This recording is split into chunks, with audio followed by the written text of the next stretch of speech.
আমার চাচার বিয়ে হয়েছে প্রায় ৮ মাস আগে। নতুন চাচি দেখতে অত্যন্ত সুন্দর এবং তার হাসিতে একটি বিশেষ ধরনের আলো ছিল। কিন্তু চাচা চাচি বাড়িতে আসার পর থেকে প্রতিদিন রাতেই তাদের মধ্যে তর্কবিতর্ক শুনতে পেতাম। এটি আমার জন্য একেবারে নতুন অভিজ্ঞতা। বিয়ের প্রথম দিন থেকেই তাদের মধ্যে যে ভালোবাসা ছিল তা যেন ক্রমশ হারিয়ে যাচ্ছিল। বিষয়টি আমাকে খুব ভাবিয়ে তুলেছিল। কেন এমন হচ্ছে? সেই প্রশ্নে একদিন সাহস করে চাচির কাছে তাদের তর্কের কারণ জানতে চাইলাম। চাচির কাছে গিয়ে আমি বললাম, চাচি, সবকিছু ঠিক থাকলে আপনাদের মধ্যে এমন তর্ক কেন হচ্ছে? চাচি আমার দিকে শান্তভাবে তাকিয়ে বললেন, তোমার চাচা আর আমি কিছু বিষয়ে একমত হতে পারছি না। এটাই আমাদের সমস্যার মূল কারণ। এরপর চাচি কিছুক্ষণ চিন্তামগ্ন হয়ে আমার দিকে তাকিয়ে রইলেন, যেন কিছু বলতে চান কিন্তু থেমে গেলেন। তারপর হঠাৎ করে আমার হাত ধরে আমাকে তার ঘরে নিয়ে গেলেন। বন্ধুরা, আজকের গল্পটা খুবই বিশেষ, তাই সবাই মনোযোগ নিয়ে শোনো। দয়া করে ভিডিওটি ভালো লাগলে লাইক, শেয়ার এবং চ্যানেলটি সাবস্ক্রাইব করতে ভুলবে না। একদিন রাতে দাদু সাধারণত ছাদে ঘুমাতেন, তবে চাচা বাড়িতে না থাকলে তিনি তার ঘরে এসে ঘুমাতেন। এক রাতে আমি দেখলাম চাচি দাদুর ঘরের দিকে যাচ্ছেন। তখন বিষয়টি নিয়ে খুব একটা ভাবিনি। গভীর রাতে হঠাৎ কাশি উঠায় ঘুম ভেঙে গেল। পানি খাবার জন্য রান্নাঘরের দিকে যাচ্ছিলাম, তখন দেখি চাচি দাদুর ঘর থেকে বেরোচ্ছেন। শেষ সময় চাচি খুব ক্লান্ত লাগছিলেন। নিজের ঘরে ফেরার সময় তিনি বেশ দুর্বলভাবে হাঁটছিলেন। ভারসাম্য হারানোর আগে আমি তাকে ধরে ফেললাম। আমাকে দেখে চাচি একেবারে ভড়কে গেলেন। আমি তাকে তার ঘর পর্যন্ত পৌঁছে দিলাম এবং জিজ্ঞাসা করলাম, চাচি, এত রাতে আপনি দাদুর ঘরে কি করছেন? চাচি কিছু না বলে চুপচাপ আমার দিকে তাকিয়ে রইলেন। চাচি দেখতে সত্যিই খুব সুন্দর ছিলেন। তার বয়সও কম ছিল, তাই তাকে আরও বেশি সুন্দর লাগত। সব সময় সাজগোজ করে থাকতে ভালোবাসতেন, যা তাকে আরও আকর্ষণীয় করত। চাচি সবার কাছে পুরনো হলেও আমার কাছে তিনি নতুন বিয়ের মতোই ছিলেন। গ্রামের পরিবেশে এক অদ্ভুত শান্তি আছে। শহরের ব্যস্ততার মাঝে যখন আমার পরীক্ষার চাপ থেকে মুক্তি পেলাম, তখন আমার মন গ্রামের দিকে টেনে নিল। বাবার চাকরির কারণে আমরা শহরে থাকলেও গ্রামের স্মৃতিগুলো সবসময় আমার মনে জেগে থাকত। চাচার বিয়ে হয়েছে প্রায় ৮ মাস আগে, আর এটি ছিল প্রথমবার যখন আমি তাদের বিয়ের পর গ্রামে যাচ্ছিলাম। গ্রামের পুরনো উঠানো যেখানে ছোটবেলায় কত খেলেছি, এখন চাচার দাদুর থাকার প্রধান জায়গা হয়ে উঠেছে। চাচার নতুন বউ আমার চাচি এখন সেই বাড়ির দায়িত্ব পালন করছেন। বিয়ের সময় নতুন চাচিকে মাত্র এক ঝলক দেখেছিলাম, কারণ বাবার ছুটি সীমিত থাকায় আমাদের দ্রুত ফিরে যেতে হয়েছে। তখন থেকেই চাচিকে মনে মনে অনেক পছন্দ করতাম। গ্রামে পৌঁছে প্রথমেই ঘরে ব্যাগটা রেখে আসলাম। তখনই চাচি এক গ্লাস পানি নিয়ে আমার সামনে এলেন।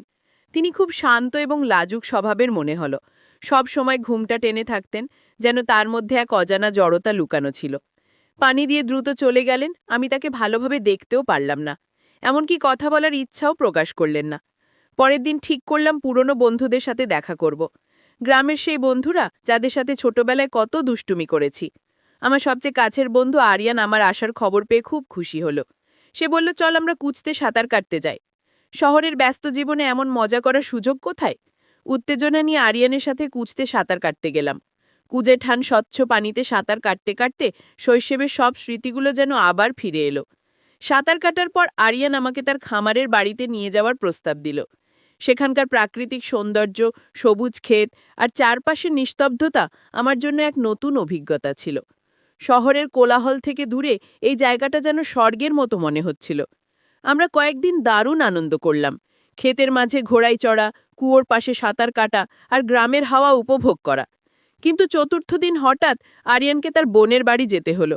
যাওয়ার আগে খামারের বাড়ির চাবি দিয়ে বলল, যখন ইচ্ছে এখানে এসো, তোমার ভালো লাগবে। তবে আরিয়ান না থাকায় সেখানে যাওয়ার ইচ্ছা হলো না, বরং বাড়িতে থেকেই নতুন চাচিকে জানার চেষ্টা করলাম।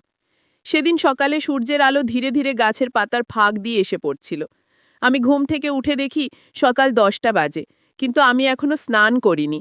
দাদু আমার মনমরা চেহারা দেখে জিজ্ঞাসা করলেন, কি হয়েছে বাবা, এত বিষণ্ণ? কেন?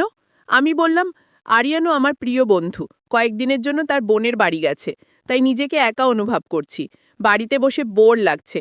আজ কুচতে সাঁতার কাটারও ইচ্ছে নেই। দাদু হাসতে হাসতে বললেন, এটা তো খুব সাধারণ ব্যাপার। চিন্তা করো না, আজ তোমার স্নান করার আলসেমি কাটানোর জন্য চাচি তোমাকে সাহায্য করবে। চাচি এ কথা শুনে একটু অবাক হলেন, কারণ তিনি সব সময় লাজুক স্বভাবের ছিলেন।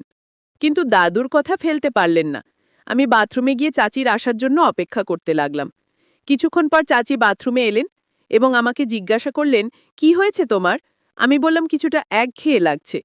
চাচি হেসে বললেন, চলো, আজ আমি তোমাকে স্নান করিয়ে দিই। তিনি পাশে দাঁড়িয়ে স্নেহের পরশে আমার মাথায় পানি ঢালেন। তখনই তার আন্তরিক যত্ন অনুভব করতে পারলাম। তার এমন যত্ন দেখে আমি কিছুটা অপ্রস্তুত হয়ে গেলাম এবং ভাবতে লাগলাম, কেন ইদানিং আমি তার দিকে এত কম মনোযোগ দিচ্ছিলাম। মনে হলো, যদি গত কয়েকদিন চাচির সাথে একটু বেশি সময় কাটাতাম, তাহলে আজকের দিনটা হয়তো আরও ভালো কাটত। স্নানের সময় খেয়াল করলাম চাচি কিছুটা চিন্তিত ছিলেন এবং আমার দিকে কম নজর দিচ্ছিলেন। তার মনোযোগ ফিরিয়ে আনার জন্য মজা করে সাবানের ফেনা তার গালে আলতো করে লাগিয়ে দিলাম। চাচি হালকা হাসলেন, তবে তার মুখে একটি অপ্রস্তুত ভাব ফুটে উঠেছিল। তখন আমাদের দুজনেরই হাসি পেল। চাচি যখন আমাকে স্নানে সাহায্য করছিলেন, তখন তার ওড়নাটি বারবার একটু সরছিল, আর তিনি যত্ন সহকারে সেটি ঠিক করছিলেন।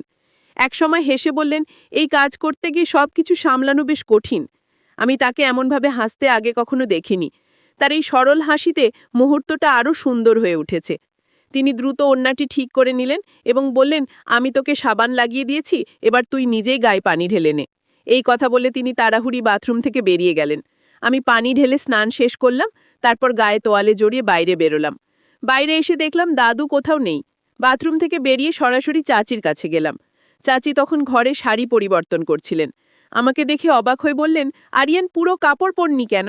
আমি বললাম, তুমি যখন আমাকে স্নান করিয়ে দিলে, তখন আমার চুলও শুকিয়ে দাও। তোমার কোমল হাতের স্পর্শ আমার খুব ভালো লেগেছে। আমার কথা শুনে চাচি কিছুটা একটা লজ্জা পেলেন। আমি তখন হাসতে হাসতে বললাম, আমি তো মজা করছিলাম। নিজের প্রিয় চাচির সঙ্গে একটু মজা করা কি অন্যায়? এই কথা শুনে চাচি মুচকি হাসলেন। বাড়িতে আসার পর তাকে প্রথমবার হাসতে দেখলাম। চুলে পানি মুছতে মুছতে চাচি ঘর থেকে বেরিয়ে যাচ্ছিলেন। হঠাৎ আমি তার হাত ধরে জিজ্ঞাসা করলাম, তুমি সবসময় এত ক্লান্ত কেন? সব ঠিক আছে তো? চাচি কিছু না বলে চুপচাপ রইলেন। রাতের দিকে হঠাৎ চাচার ঘর থেকে চাচির চিৎকার শুনতে পেলাম। চাচার ঘরটি আমার ঘরের ঠিক পাশেই ছিল।